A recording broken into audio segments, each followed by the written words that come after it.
Preview. Preview.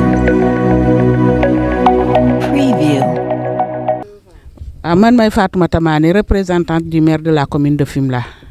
le maire Karim Sène. Yaakaar naa ne projet bi atelier bi il est venu à son heure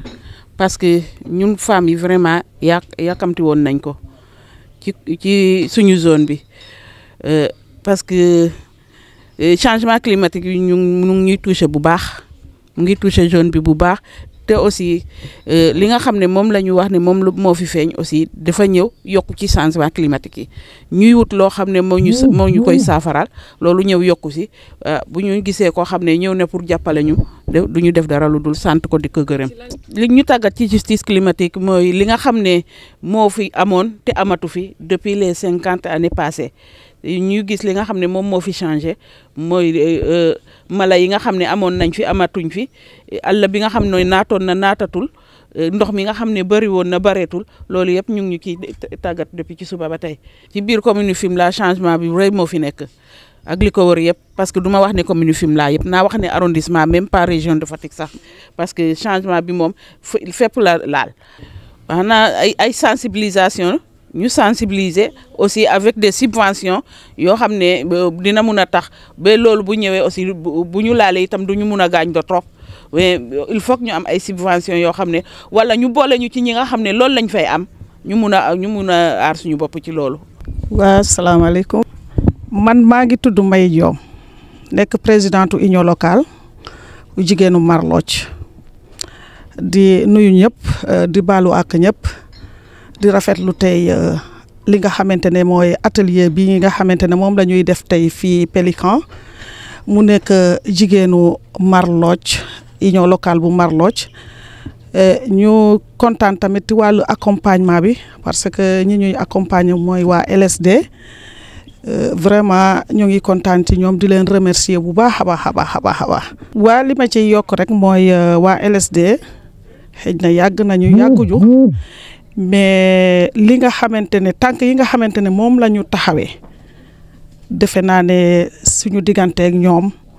bu ma waxee rek te yàlla tax taxawaay bi rafet na yóbbu nañu foo xamante ne tamit xëj nañ xamoon nañ ko mais am na lu des parce que dañ daan dem rek di liggéey di ñëw mais xamuñu woon lan sax mooy changement climatique ndax li ñuy liggéey ndekete yoo ci changement climatique la bokk ñuy di leen santati rek ndax macha allah ànd bi rafet na trop ndax sama côté waa LSD ànd nañu foo xamante ne tamit munoon naa wax ne mun naa dund bédee te duma fa yegg mais ñu ànd dem ñu di leen gërëm li ñu indi fii tey nag mooy wàllu changement climatique liñ doon dundee bu njëkk ak lu ñuy dundee léegi mooy lépp a changé lu ko waral lii ñuy wax nii bu njëkk ba maam yi dañ daan dem rek ci tefes gi tibb paañ ñëw dañ daan dem ci tefes bi rek tibb jën ñëw dañ daan dem rek utu tuufa ñëw mais loolu amatul lépp a yàqu géej gi mu ngi avancé di dugg si suñu biir kër yi booy dox sax sa tànk yi dañuy xorome ndax lan xorom si géej gi kon loolu nekk na loo xamante ne suñu jàngat la te def ñu tiitloo ndax boo toogee ba munatuloo béy boo toogee ba munatuloo sàmm boo toogee ba munatuloo def dara ci loo xamante ne lu ñuy jëriñ la kon am nañu tiitaange mais grâce à LSD nga xamante ne moo ñuy won yoon boo xamante ne foofu la ñu war a jaar ñu di leen sant encore une fois. Donc bonjour, je m'appelle Ndeye Fatou Sy, responsable des programmes à l'ONG Lumière Synergie pour le développement LSD. Exactement, je dirais que tout ceci est une continuité, car c'est pas la première activité que justement dans le cadre de cet accompagnement que LSD fait depuis un moment au profit des femmes, on va dire, du delta du Saloum, notamment les femmes de Marloch, dans le cadre d'accompagnement et, comme on l'a dit, de renforcement de capacité sur les nouveaux défis aujourd'hui liés au développement socio-économique, que ça soit notamment lié aux défis climatiques, et qui justement revient, on va dire, renforcer le dynamisme de ces femmes-là qui effectivement sont assez engagées en tout ce qui s'agit justement de, comme on l'a dit, en termes de développement socio-économique, mais aussi en termes de sauvegarde de leurs ressources naturelles. Donc si aujourd'hui on est dans un contexte où, comme on l'a dit, elles sont confrontées à de nouveaux défis, notamment en termes d'exploitation de ressources naturelles. On parle d'aujourd'hui les perspectives d'exploitation du bloc de SNE Sangomar, qui fait que donc il y a de nouveaux enjeux qui se posent et que peut-être il n'y a pas une réelle prise de conscience de la part des communautés et des femmes de manière générale. Et c'est dans ce cadre-là donc que cet accompagnement se fait là depuis maintenant un bon moment. Et cet atelier vient justement renforcer ces nombreuses initiatives qui jusqu'ici ont été menées. Effectivement, comme je l'ai dit, l'accompagnement il est progressif. Bien avant cet atelier, par exemple, de formation sur la justice climatique, elles ont bénéficié d'autres formations, notamment sur le CLIP, consentement libre et préalable, et d'autres paramètres aujourd'hui qui viennent renforcer justement cette base-là qu'elles ont acquis jusqu'ici et qui justement entrent dans le cadre de les autonomiser, parce que c'est important. Si on parle aujourd'hui de plaidoyer, en termes de, comme on l'a dit, les concepts qui sont utilisés, justice climatique dans le cadre de l'exploitation pétrolière, c'est le fait qu'aujourd'hui, ces femmes-là, qui sont, comme on l'a dit, des actrices clés, incontournables en termes de développement socio-économique, puissent être impliquées et au centre même de tous les enjeux qui sont liés à cette activité-là. Parce que s'il y a des impacts, comme on l'a dit, elles sont donc dans cette situation de vulnérabilité qui fait qu'elles sont les plus exposées, c'est elles qui ont le plus à perdre. Donc, quand il s'agit de poser le débat en termes de faire en sorte justement de promouvoir le développement durable et que cette exploitation du pétrole justement se fasse, on va dire, dans une logique de sauvegarde justement et de préservation de tout ce qu'il y a comme acquis et ressources aujourd'hui et qui sont nécessaires au développement socio-économique des communautés et des femmes et à l'épanouissement des femmes, puissent être sauvegardées. Donc, du moment que, comme on l'a dit, ce plaidoyer-là, de la même manière qu'elles sont actrices de développement aujourd'hui incontournables, elles se doivent aussi d'être au centre, on va dire, du débat lié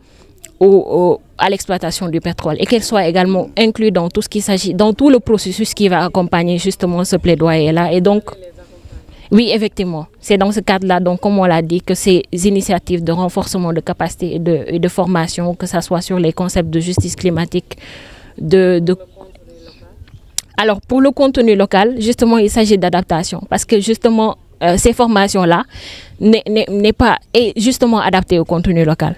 Tout à l'heure, elles vous ont donné l'exemple des premières sessions sur les changements climatiques. Elles ont été organisées en groupe, par exemple, pour qu'elles partagent les changements climatiques qu'elles ont notés au sein même de leur localité, à savoir Marloch. Et aujourd'hui, c'est des exemples du fait que justement, il y a cette adaptation de leur réalité, de leur propre réalité, qui fait qu'elles puissent comprendre les enjeux des concepts sur lesquels elles sont formées. Mijeme non ni em gen Marloch fogna union locale fanen rewe refna Marloch toujours. Ingar meki xane Pélican rek ngat men fa partenaire indelayan LSD Lumière Synergie et Développement de ngati Mbour. Xane bessane taxna ingat me xane tamit ten refe ino ingena ngen sa gox fana andona e jeri walo indef kenno mag kenena jeri indef men bo andona inga en hakida heke banna tout fiya me yaga ino weke indef hatte bandon tige asupto ha pahto ko in te def kenyale inyota te def ke inyama te def me ingenna fop ka te supto kam ke te supto na itamit la tuba bala ne changement climatique illa ino ki widna inten yakoho inga yako bale inga itegna ingo haten malo kaf tiya ayakwa bo wagatiro ho men ka jirño hona gaga ko lola wategna ton kaf ton tiya pel ka mbategna ton malo wagatiro jeg malo ingo hate malo sa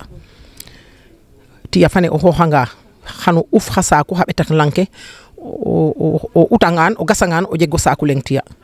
o ho kaf o kolola andona e amare fi hectare 2 hectare o di jangan jekiro ten saku sahar bahay donc ki ande tige mom ayako ha pa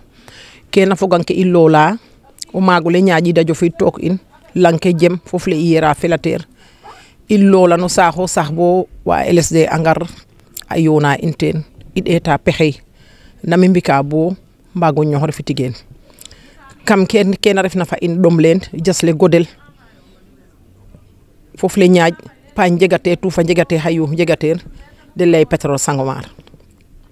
Sangomar ref usine na andona ye xana buusa pétrole kamo magule to la ngay Sangomar la anduna le to la ngay anduna le laya Marlodj parce que meno a ñooti dana kala le aduka yakwa nga o fet bo adukanduna le rek ino i mbogaten te yakko magule xana yak jeer fane parce que lankina xoxel faaxkater i nga ten ka andona ye a yeme a in trop te refo tanga Nigeria ke i nga nama refa nga to pétrole ke na fiya na yakule kuna ɗoma kena xoxel faaxkater taxar ke na ndima ndim kate paax wiin we fa xam mem den sax a njeg laago mumen ke na ñoowama a njeg laago kon kena garanga took in andona ye inogo maag widu in ke i njeg na lang mayer a garanga took in xana ɗom dool i mbokator loola mbokator ñuxur in i lay i mbage na pétrole fane dara pour te ñako jeg refe i njege barke refe i njege o ñuxurum fa lay in wage fadma awa fadma mais i taxe te waago ñako jeg comme xana jeg koy ino rew in leye o ñuxur in took fada mbetan wa in fada mbokata in fada ande wiina soɓu meen wiine de soɓna meen a ñoowa meen ke jegna meen ten a yakaru a ñoowtan de mbexey bo bate yaqo de mbexey tamit a cooɗ wiine cer den ke refna la las den teen nenga paax de cooɗin wiine ken taxu i leye fat i lay avant tiga yaqule jega olof a lay ne xodeeku bala ngay lakale kon fat i lay boya yaqule jega ken taxu bo i nget me mbaro jeg me ñaal ɗik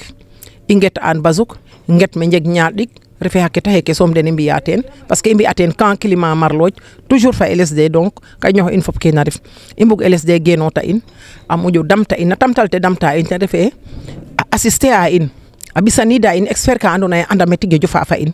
de mbago laya in pour i moyto pour i ñoxor tigen ne pour wiin we mbago yega in ken ref waxtaan fane andona ye ten i mbiyu meen ñaal ɗik keke i mbikan xanne mbikan go feet i pare anga i muukin donc dara refe wena njoƴtana in fa lay in te ref yaal presse ne ken ta de ngar meen aussi pour a mbadnana in xa ñuxur in me andona ye i mbage mbadma i kaga ten waralugo xetole i ngidim teen wa LSD partenaire ke na accompagner a in a daf yu ngar fane andona ye ten ref ya in i mbagu lay parce que keke fop ten rimon parce que ten genu in a organiser a in ke i saɗana ten dal ten ref ken de exploiter pétrole fane yuul si o magole ina yako i njege na i mbina i njege ma i njofna kon i mberano mbañ fada exploiter nda fada sauvegarde a in environnement fane in ino njegun ino we ngenna meen peuple fane de njegu environnement fane kon fada sauvegarde anina in kaga soom ref ke i demander a den pas plus ino rew we mbasanam xaq Preview.